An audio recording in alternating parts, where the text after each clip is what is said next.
Tieto dni sme mali možnosť vlastne privítať pána profesora Juraja Letka z University of Chicago, ktorý je atestovaný urológ aj gynekológ so špecializáciou v urogynekológii.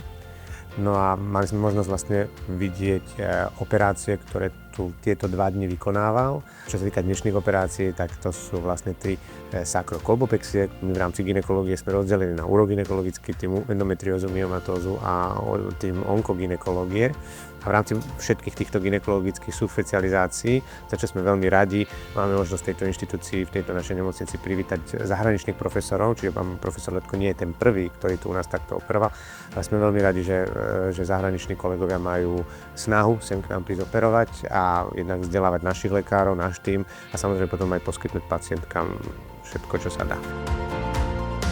Prišiel som robiť urogynekologické operácie a urogynekológia je rozvíjajúci sa obor na Slovensku a rýchlo sa rozvíjajúci, čím viac stále to robí viac lekárov. Som subšpecialista v urogynekológii na University of Chicago, takže ja mám s tým veľké skúsenosti. Včera sme robili prvú operáciu vínov z panového dna na Slovensku. Dnes robíme sakrokolbopexie, čo je robotická alebo laparoskopická operácia panového dna prolapsu. Na salách je tu skvelý operačný tím, s ktorým sa veľmi dobre spolupracovalo a sme mali skvelé 2 dni. Dnes sme pod vedením profesora Letka, ktorý za nami prišiel z Univerzity v Chicagu, realizovali 2 robotické sakropexie.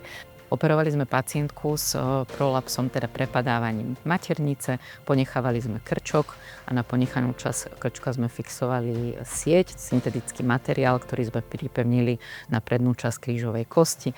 Tieto operácie majú 85 až 95% úspešnosť, výrazne zvyšujú kvalitu života našim pacientkám a patria dnes už medzi zlatý štandard týchto operačných postupov vo svete.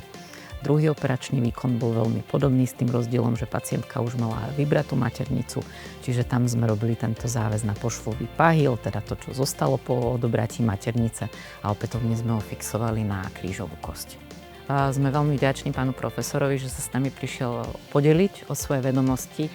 Veríme, že ich budeme úspešne transformovať a do našej dennej praxe a zvyšovať tak kvalitu života našich pacientov.